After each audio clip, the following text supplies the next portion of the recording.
जय हिंद दोस्तों। आज की इस वीडियो में हम भारतीय संविधान से संबंधित कुछ अन्य महत्वपूर्ण तथ्य देखने वाले हैं। इसके पहले हमने इसके 8 लेक्चर और लिए हुए हैं। आज का ये हमारा 9वां लेक्चर है।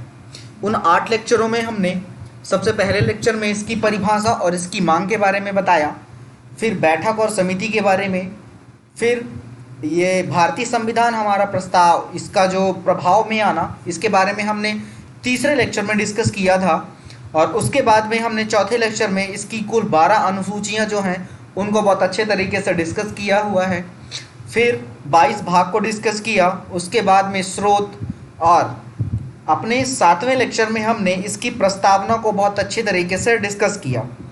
और 8वें लेक्चर में हमने संशोधन किस प्रकार से होता है, संशोधन की प्रक्रिया क्या है और वो कितने प्रकार से होता है, ये सारी चीज़ें हमने डिस्कस की।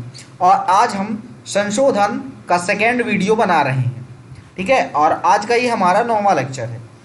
चलिए देखते हैं क्या कुछ है पढ़ने के लिए संविधान संशोधन के बारे में। आज हम प्रमुख संविधान संशोधन पढ़ेंगे जो कि हमारे भारतीय संविधान में हुए हैं। चलिए देखते हैं, बात करते हैं। देखिए, इसकी बात करेंगे तो संविधान संशोधन के बारे में हमें इसके आर्टिकल 368 से पता चलता है कि हमारे भारतीय संविधान में संशोधन भी हो सकता है। 368 20वें भाग का एक अनुच्छेद है। वहीं अगर बात करें कि वर्तमान समय में हमारे भारतीय संविधान में कितने संशोधन हुए हैं, तो वो 104 संशोधन हुए हैं वर्तमान में। अभी तक में 104 संशोधन हुए हैं और 126 संविधान संशोधन के विधेयक पारित हुए हैं। इसका कहने का अर्थ ये है कि जो 126 संविधान संशोधन के प्रस्ताव थे वो दिए गए थे, लेकिन उनमें से जो पास हुए हैं, जो कि सुप्रीम कोर्ट ने पास किया है, उनमें से 104 ही हैं।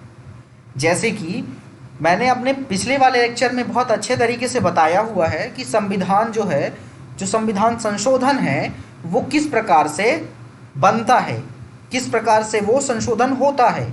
ये चीज़ें मैंने अपने पिछले वाले लेक्चर में बहुत अच्छे तरीके से बताई हैं, लेकिन फिर भी मैं आपको दोबारा बता रहा हूँ इस वीडियो में। अगर आपको बहुत अच्छे तरीके से जानना है तो आप मेरा पिछला वाला लेक्चर देख सकते हैं, उसमें मैंने बहुत सारी चीज़ें बहुत अच्छे तरीके से बताई हुई हैं। तो संविधान संशोधन जो होता है वो राज्यसभा या लोकसभा में कहीं भी दिया जा सकता है, फिर वो चाहे कोई भी हो, वो व्यक्ति संसद का होना चाहिए बस। तो अगर किसी भी व्यक्ति ने संसद में राज्यसभा या लोकसभा से उसको पास करवा लिया और पास करवाने के बाद ये चीज़ें सुप्रीम कोर्ट उसको देखती है, सुप्रीम कोर्ट अगर उसको बोल देती है कि हाँ ये सही है, तो अगर सुप्रीम कोर्ट की उसको इजाज़त मिल जाती है कि हाँ इसको आगे भेजना चाहिए, उसके बाद ही वो राष्ट्रपति के पास जाता है।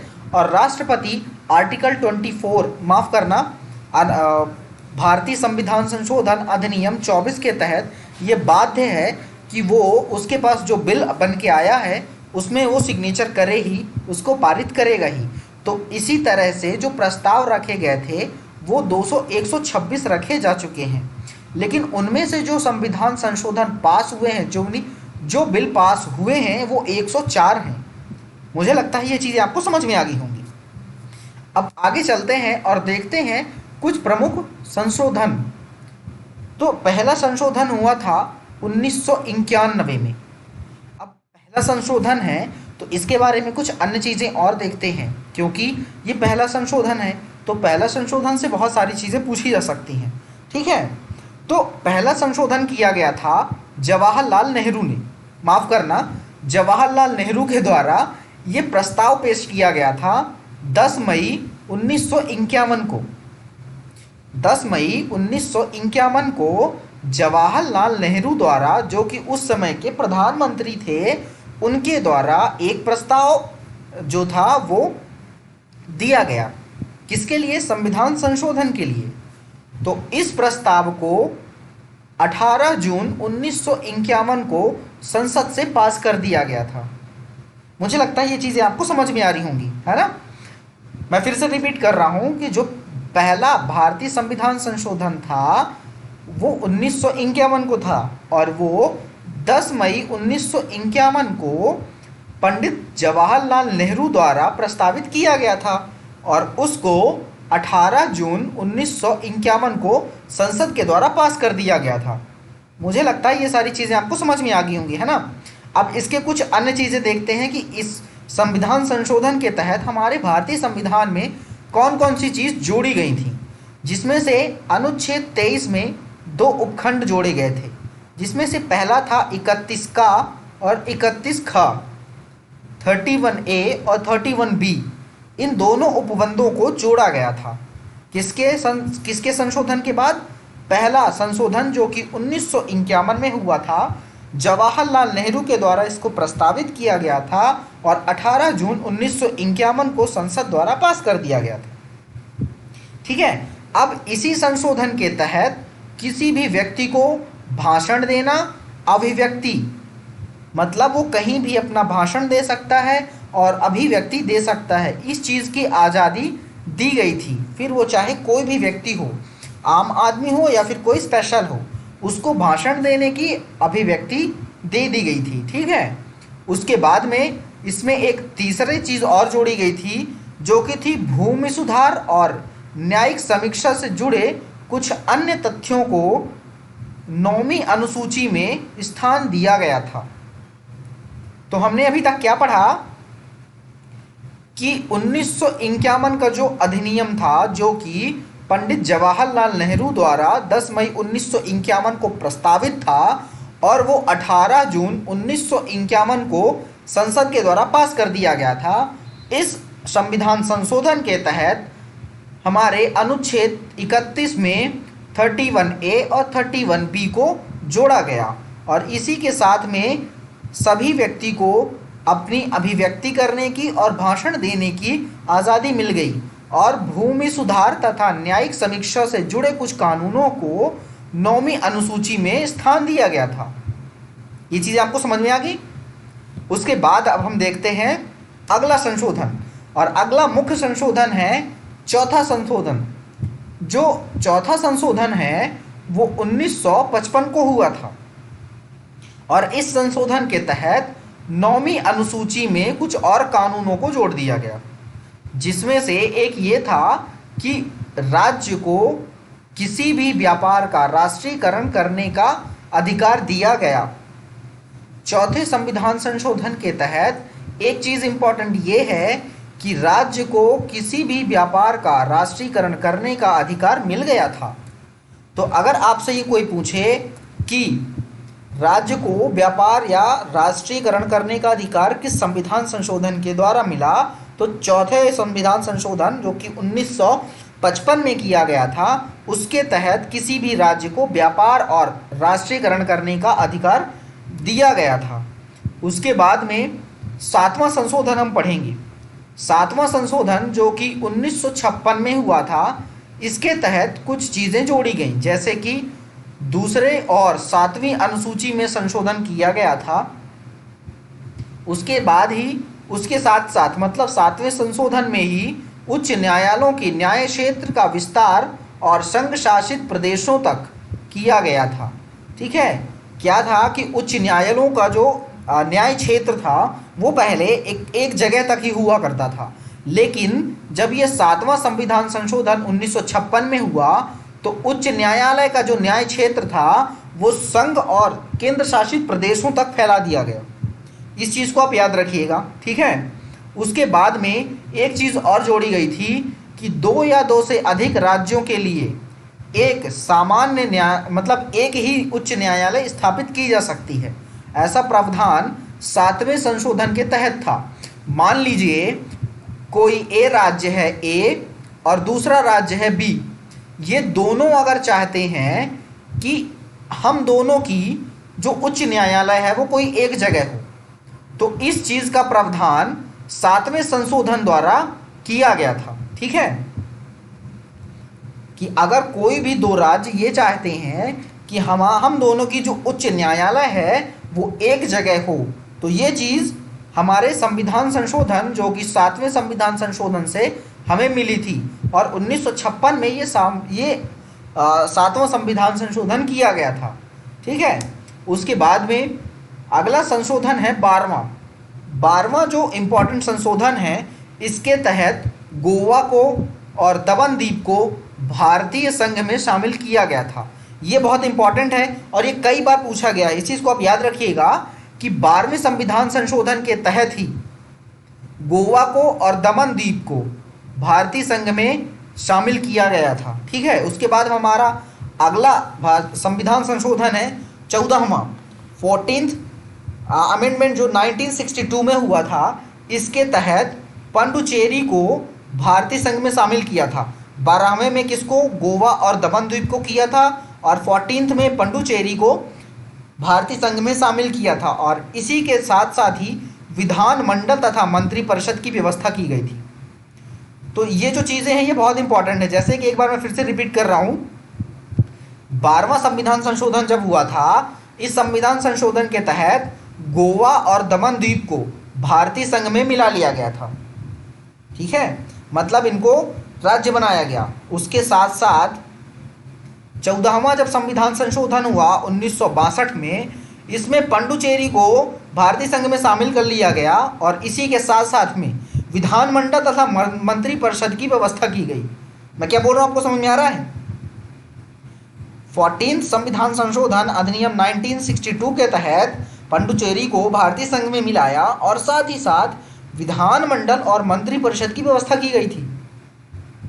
अब चलते हैं हमारे नेक्स्ट संविधान संशोधन, जो कि 21वां संविधान संशोधन 1967 में किया गया था। इस संविधान संशोधन के तहत हिंदी भाषा को 8वीं अनुसूची में 15वीं भाषा का दर्जा मिला था। अब आप ये चीज़ याद रखिएगा क्योंकि ये चीज़ कई बार पूछी गई है कि सिंधी भाषा को कौन से संविधान संशोधन के तहत 15वीं भाषा या कौन सी भाषा के रूप में संविधान में दर्जा दिया गया था। तो ये है 21वां संविधान संशोधन 1967 का अधिनियम। इसी अधिनियम के तहत सिंधी जो भाषा है उसको 8वीं अनुसूची में 15वीं भाषा का दर्जा दिया गया था। वर्तमान समय में हमारी जो 8वीं अनुसूची है उसमें 22 भाषाएं हैं और बहुत सारी ऐसी भाषाएं हैं जो कि प्रस्तावित हैं। ठीक है, उसके बाद में हम अगले संविधान संशोधन की बात करते हैं। वो है 24th संशोधन अधिनियम 24th अमेंडमेंट, जो कि 1971 में हुआ था। इसी 1971 के तहत हमारे भारतीय संविधान में राष्ट्रपति को ये मंजूरी दी गई थी कि वो किसी भी कोई भी जो बिल है उस पर सिग्नेचर करेगा। फिर वो चाहे आप ये बोल सकते हैं कि वो अपनी स्वीकृति से करे या कि फिर उसके लिए बाध्य है। तो कुल मिला के अगर ये कहा जाए कि 24th अमेंडमेंट था 1971 में, उसके तहत हमारा जो भारतीय राष्ट्रपति है वो किसी भी बिल को मंजूरी देने के लिए बाध्य है। मैं क्या बोल रहा हूँ, आपको समझ में आ रहा है? हमारा जो 21वां संविधान संशोधन हुआ, इसमें सिंधी भाषा को 8वीं अनुसूची में 15वीं भाषा के रूप में उसको शामिल किया गया था। और 24वें संविधान संशोधन 1971 के तहत हमारे राष्ट्रपति को ये बाध्य था कि वो किसी भी बिल को मंजूरी देने के लिए बाध्य है। ठीक है, अब अगला देखते हैं। अगला हमारे पास इंपॉर्टेंट है 25वां 25th अमेंडमेंट 1971 में हुआ था। इसी अमेंडमेंट के तहत एक चीज़ जोड़ी गई थी जिसमें से संपत्ति के मौलिक अधिकार को हटाकर उसको बाद में बाहर कर दिया गया था। मतलब जो हमारा क्या नाम था, अधिकार था, इसको संपत्ति का मौलिक अधिकार, इसको हटा के अधिकारों से बाहर कर दिया गया था। किसमें? 25वें संविधान संशोधन 1971 के तहत। और उसी के बाद में केशवानंद भारती का केस आया था, जो कि मैंने अपने पिछले वाले लेक्चर में केशवानंद भारती के बारे में जो केस है उसके बारे में बहुत अच्छे तरीके से बताया हुआ है। तो अगर आप लोग चाहें तो मेरे पिछले वाले लेक्चर को, जो कि 8वां लेक्चर है, उसको देख सकते हैं और समझ सकते हैं कि केशवानंद भारती क्या था और उससे हमें कौन कौन सी चीज़ें और एक्स्ट्रा जानने को मिली हमारे भारतीय संविधान के बारे में। तो 25वें संविधान संशोधन के तहत संपत्ति के मौलिक अधिकार में कटौती कर दी गई थी। इस चीज़ को आप याद रखिएगा। ठीक है, उसके बाद में नेक्स्ट आता है 35th 35th अमेंडमेंट 1975 में हुआ था और इसके तहत सिक्किम को दिए गए जो संरक्षित राज्य का दर्जा उसको समाप्त कर दिया गया था। किसको? सिक्किम को। ठीक है, और इसी के साथ साथ में 35th संशोधन अधिनियम 35th अमेंडमेंट जो हुआ था 1975, इसी के तहत 10वीं अनुसूची को जोड़ा गया था। मैं क्या बोल रहा हूँ, आपको समझ में आ रहा है? 35th संविधान संशोधन 35th अमेंडमेंट 1975 के तहत सिक्किम को जो संरक्षित राज्य का दर्जा था उसको समाप्त कर दिया गया और इसी संविधान संशोधन के तहत 10वीं अनुसूची को जोड़ा गया। अब हम देखते हैं अगला संविधान संशोधन जो कि है 42वां संविधान संशोधन। तो भाई साहब ये बहुत इंपॉर्टेंट संविधान संशोधन है जो कि 1976 में किया गया था। इससे बहुत सारी चीज़ें हमारे भारतीय संविधान में जोड़ी गई थी, जिनमें से जो प्रमुख हैं, जो ज़्यादातर, हालांकि पूछी सभी जाती हैं लेकिन जो ज़्यादातर पूछी जाती हैं वो ये हैं। जैसे कि प्रस्तावना में समाजवादी, पंथ निरपेक्ष और एकता व अखंडता, इन शब्दों को जोड़ा गया था। तो अगर आपसे कहीं पे कोई ये पूछ ले कि हमारे भारतीय संविधान संशोधन की प्रस्तावना में कितनी बार संशोधन हुआ है, तो वो मात्र एक बार हुआ है। और वो कब हुआ है?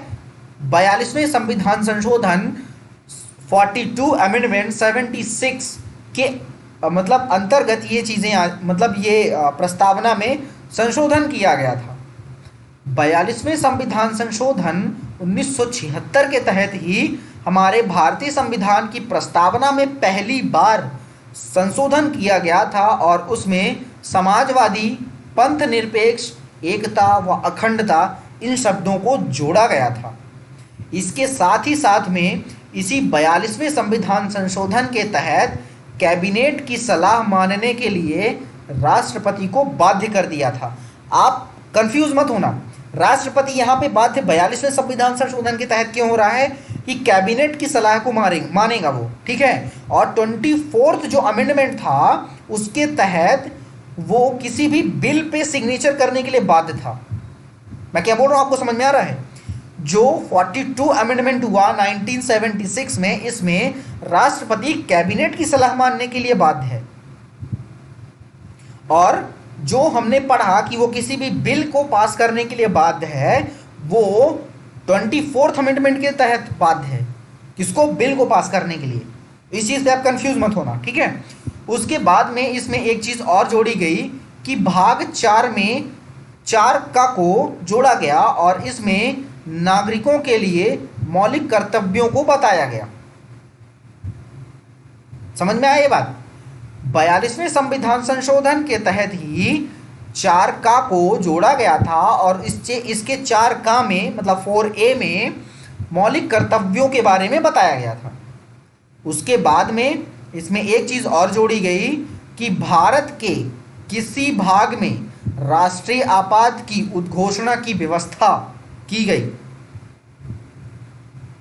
मतलब 42वें संविधान संशोधन के तहत ही राष्ट्रीय आपातकाल की घोषणा की जा सकती है। ये हमें 42वें संविधान संशोधन के तहत ही पता चलता है। तो हमारे 42वें संविधान संशोधन को छोटा भारतीय संविधान के रूप से भी हम जानते हैं। मैं एक बार फिर से रिपीट कर रहा हूँ, ये 42 अमेंडमेंट जो था, इस 42 अमेंडमेंट के तहत हमारे भारतीय संविधान की प्रस्तावना में पहली बार संशोधन किया गया और उस पहली बार संशोधन में समाजवादी, पंथ निरपेक्ष, एकता और अखंडता, इन शब्दों को जोड़ा गया था। उसके बाद में इसी 42वें संविधान संशोधन के तहत राष्ट्रपति को बाध्य कर दिया गया कि वो कैबिनेट की सलाह मानेगा ही मानेगा। और इसी के साथ साथ में 4A को जोड़ा गया जिसमें मौलिक कर्तव्यों के बारे में बताया था। और साथ ही साथ भारत में किसी भी भाग में राष्ट्रीय आपात की घोषणा की व्यवस्था की गई। मुझे लगता है 42वें संविधान संशोधन आपको समझ में आ गया होगा। अब आगे चलें और आगे हम देखेंगे 44वां संविधान संशोधन 44th अमेंडमेंट 1978।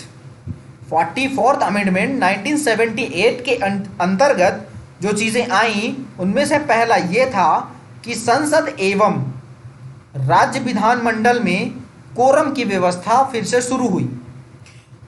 कोरम की व्यवस्था को इसके पहले जो संशोधन हुआ था उसमें कोरम की व्यवस्था को बंद कर दिया गया था और 44th जो अमेंडमेंट हुआ 1978 में इस कोरम की व्यवस्था को फिर से शुरू कर दिया गया। अब मैं ये बता रहा हूं कि कोरम होता क्या है।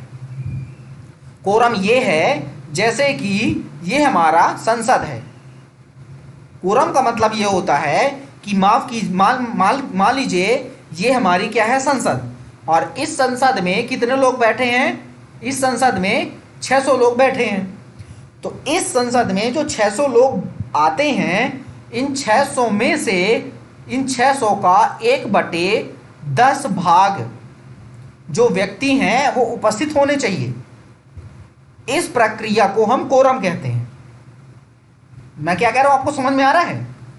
जैसे कि मान लीजिए ये हमारी संसद हो गई और इस संसद में 600 लोग हैं। अब इस 600 लोगों में संसद अगर शुरू करना है तो उस संसद में 1/10 लोगों का होना बहुत ज़रूरी है। कितने लोगों का? 1/10 लोगों का होना बहुत ज़रूरी है और इसी चीज़ को कोरम कहते हैं।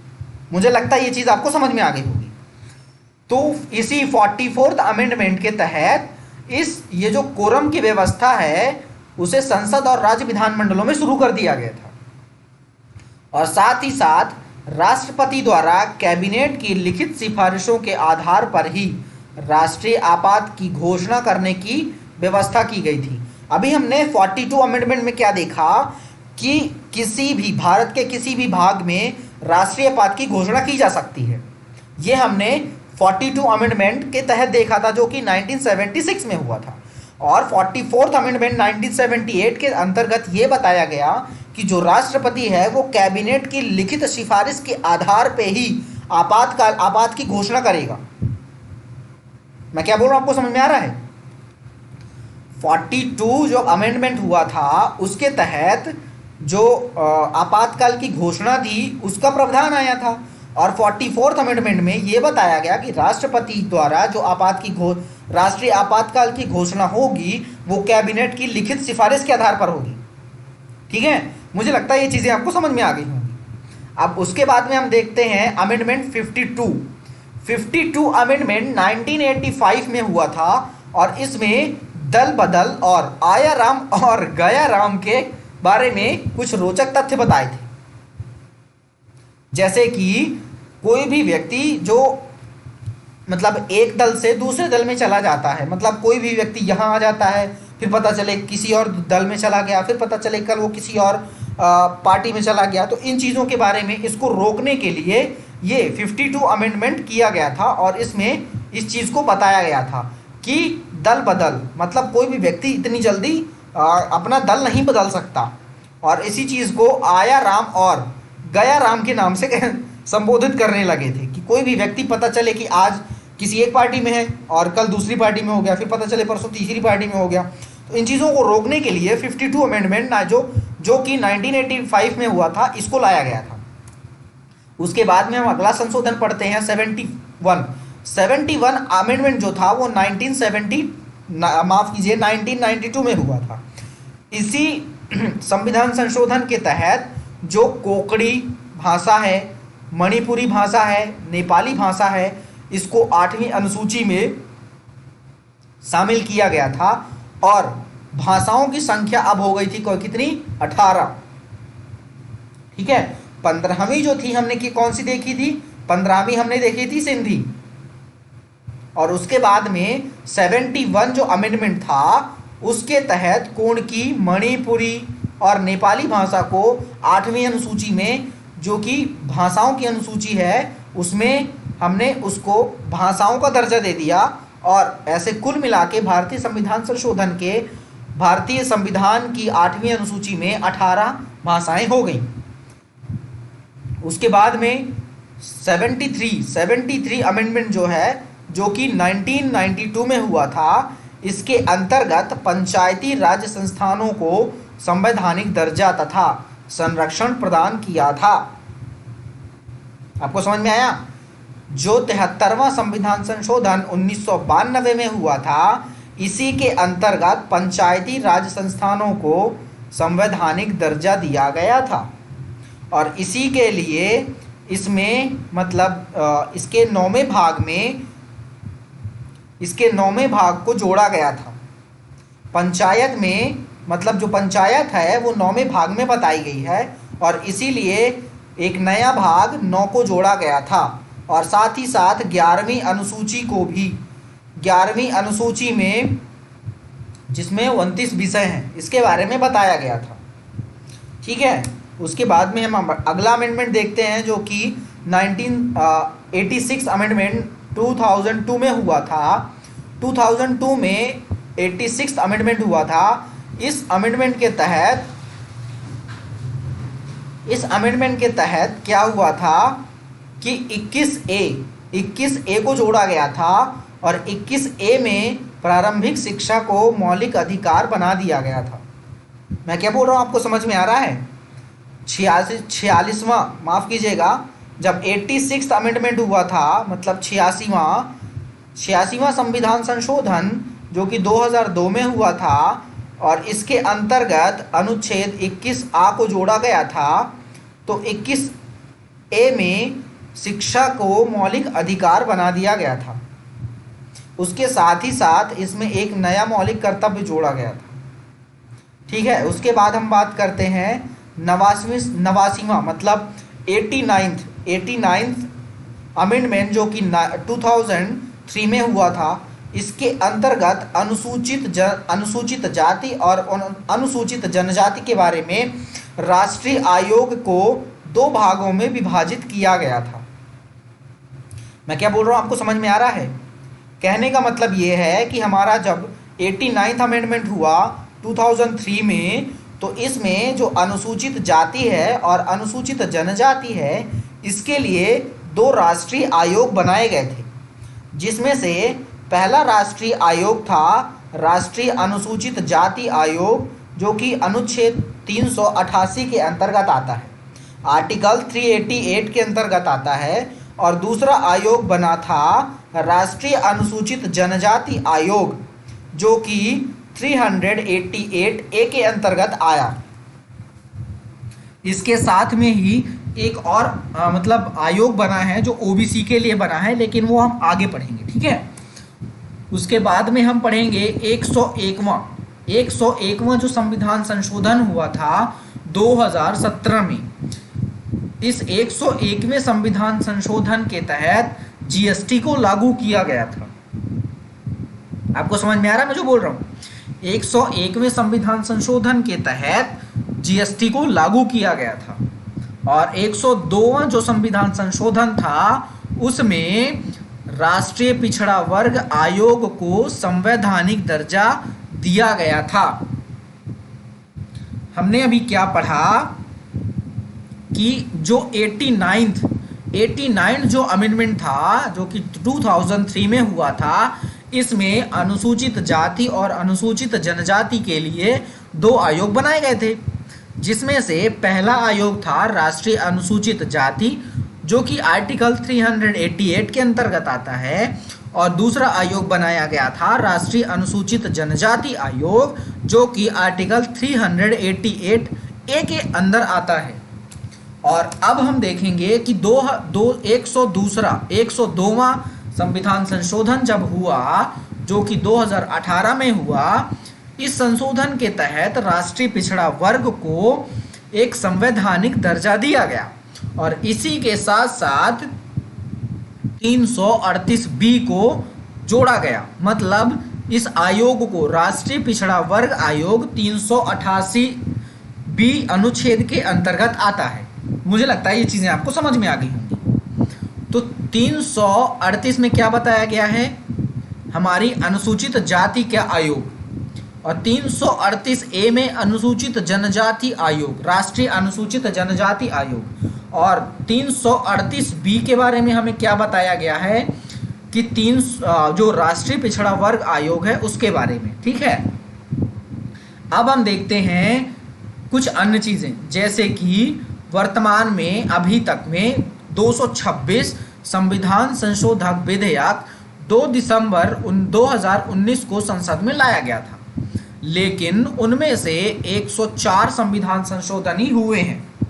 अभी कुछ मतलब रास्ते में होंगे, मतलब कुछ अभी पारित होने वाले होंगे या फिर कुछ बिल बन चुके होंगे। ये सारी चीज़ें इनमें, ये 126 में से कुछ ऐसे होंगे जो प्रोसेस में होंगे संविधान संशोधन की, ठीक है, जिनमें से 126 में से 104 संशोधन हो चुके हैं। उसके साथ साथ में एक चीज़ और देखते हैं कि अनुसूचित जनजातियों तथा जनजातियों के लिए आरक्षण की अवधि को 10 वर्ष के लिए और बढ़ा दिया गया था, ठीक है। किसके अंतर्गत? ये 102वें की बात कर रहे हैं। अब अभी तक हमने जितनी भी सारी चीजें पढ़ी, अब हम उनको रिवाइज करेंगे कुछ क्वेश्चंस के थ्रू। कुछ एमसीक्यू क्वेश्चंस होंगे जिनको आप बताएंगे और उनके जो ऑप्शन होंगे उनको मैं बताते हुए चलूंगा कि इसमें कौन कौन सी चीज़ें आती हैं, और आपको उनका आंसर देना है, जिससे कि आपका भी रिवीजन हो जाएगा और आपको इस वीडियो के बाद उन सारी चीज़ों को दोबारा रटना नहीं पड़ेगा। आपका पहला क्वेश्चन ये है कि संविधान संशोधन विधेयक कितने पारित हुए हैं? संविधान संशोधन विधेयक कितने पारित हुए हैं? याद रखिएगा, इस क्वेश्चन में ये नहीं पूछा जा रहा कि कितने संविधान संशोधन हुए हैं, वो ये पूछ रहा है कि कितने विधेयक पारित हुए हैं। इसका सही आंसर होगा 126। मैंने अभी पिछली स्लाइड में बताया था कि वर्तमान समय में 126 विधेयक पारित हो चुके हैं, जिसमें से कुछ अभी प्रोसेस में होंगे संशोधन के लिए और 104 संशोधन हो चुके हैं। उसके बाद में अब आपका अगला क्वेश्चन ये है कि भारतीय संविधान में कितने संशोधन हुए हैं। इसमें ये नहीं पूछ रहा कि कितने संशोधन, वो कितने जो संशोधन हैं वो अभी मतलब प्रस्तावित हैं, नहीं, इसमें ये पूछ रहा है कि कितने संशोधन हो चुके हैं। इसका सही आंसर होगा 104। वर्तमान समय में 104 संविधान संशोधन हो चुके हैं। उसके बाद में आपका अगला क्वेश्चन ये है कि भारतीय संविधान संशोधन का सबसे छोटा संविधान किसे कहते हैं? मतलब भारतीय संविधान संशोधन के किस संशोधन को छोटा संविधान कहा जाता है? आपका पहला ऑप्शन है 42वां, दूसरा ऑप्शन है 44वां, तीसरा ऑप्शन है 46वां, चौथा ऑप्शन है 93। इसका सही आंसर होगा 42वां। 42वें संविधान संशोधन को छोटे संविधान के नाम से भी जानते हैं। अब बात करें 42वें संविधान संशोधन में कौन कौन सी चीज़ें जोड़ी गई थी, तो इसी 42वें संविधान संशोधन के तहत हमारे भारतीय संविधान की प्रस्तावना में पहली बार संशोधन किया गया था और उसमें 3 शब्द जोड़े गए थे, जिनमें से पहला शब्द था समाजवादी, दूसरा था पंथ निरपेक्ष और तीसरा था एकता और अखंडता। एकता व अखंडता, इन 3 शब्दों को जोड़ा गया था।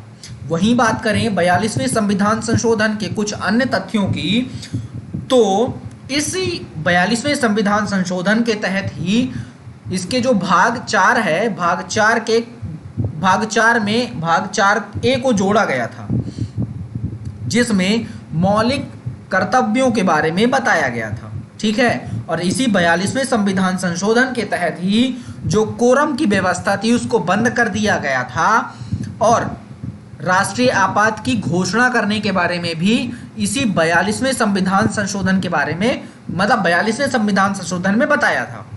अब बात करें 44वें संविधान संशोधन की, तो जो 42 संविधान संशोधन था, इसमें कुछ चीज़ें और बताई गई, जैसे कि जो क्या नाम था, कोरम की व्यवस्था थी, जो कि 42वें संविधान संशोधन में बंद कर दी गई थी, उसको दोबारा चालू करवाया गया था।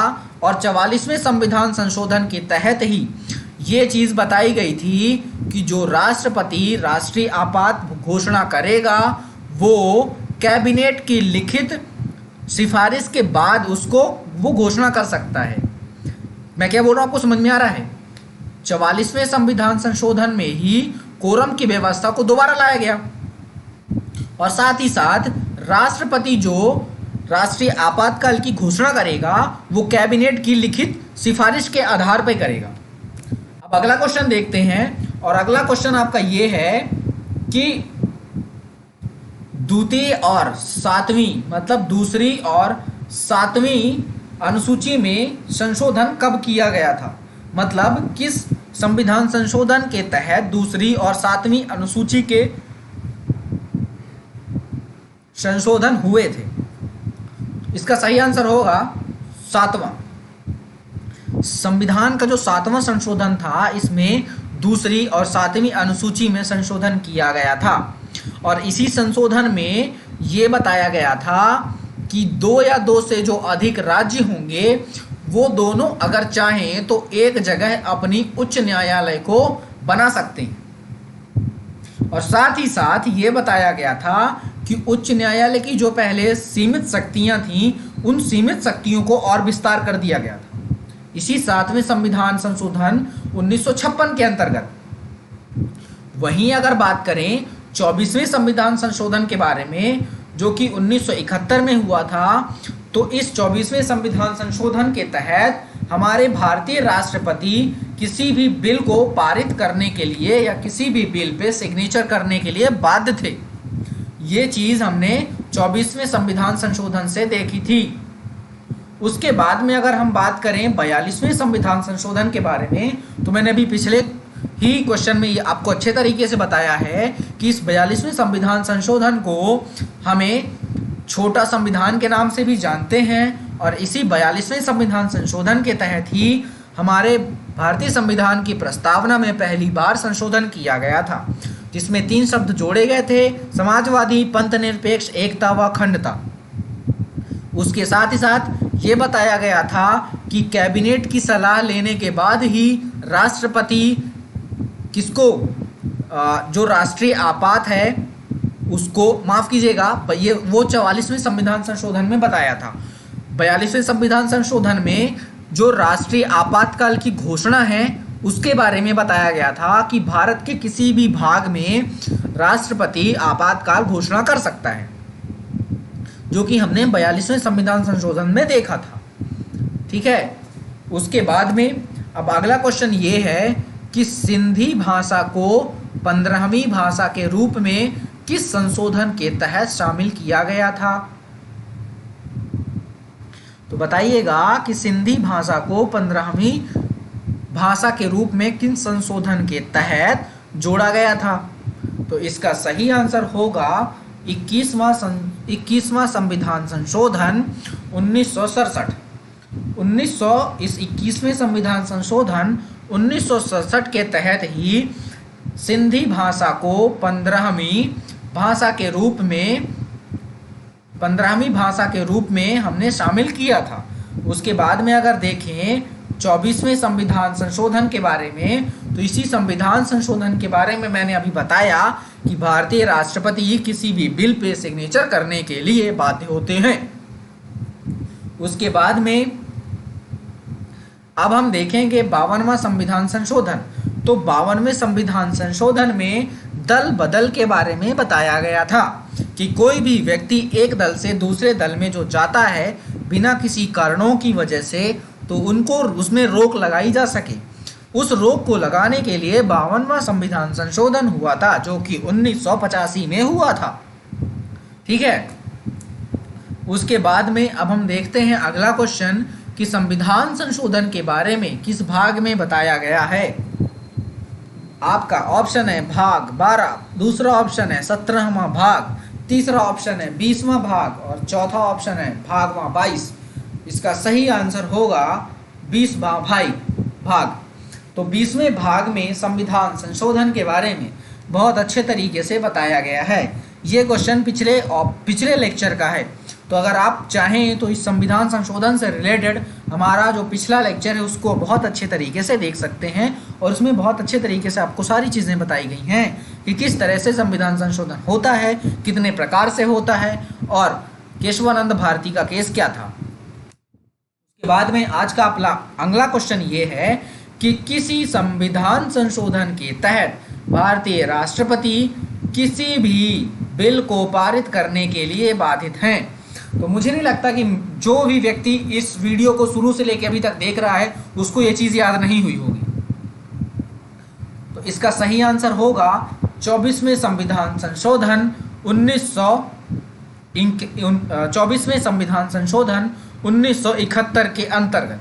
बात करें 42वें संविधान संशोधन के बारे में, तो 42वें संविधान संशोधन से ही भारतीय संविधान की प्रस्तावना में पहली बार क्या हुआ था, संशोधन हुआ था, जिसके अंतर्गत तीन चीज़ों को, तीन शब्दों को जोड़ा गया था। समाजवादी, पंथ निरपेक्षता, एकता व अखंडता, इन चीज़ों को जोड़ा गया था। मैं जल्दी जल्दी बताते हुए निकल चल रहा हूँ, ठीक है। इसी 42वें संविधान संशोधन से ही राष्ट्रीय आपातकाल की घोषणा जो होती है वो इसी संविधान संशोधन से बताई गई थी, और कैबिनेट की सलाह मानने के लिए राष्ट्रपति को बाध्य कर दिया गया था 42वें संविधान संशोधन से। वहीं अगर बात करें 44वें संविधान संशोधन के बारे में, तो 44वें संविधान संशोधन से ही ये चीज़ पता चली थी हमें क्या, कि कोरम की जो व्यवस्था थी उसको वापस ला दिया गया था, जो कि 42वें संविधान संशोधन से बंद कर दिया गया था, ठीक है, और उसको 44वें संविधान संशोधन में वापस ला दिया गया था। उसके बाद में 44वें संविधान संशोधन में यह भी बताया गया था कि जो राष्ट्रपति राष्ट्रीय आपातकाल की घोषणा करेगा वो किसकी, कैबिनेट की सिफारिश पे, कैबिनेट की जो लिखित सिफारिश है उसके बाद ही कर सकता है।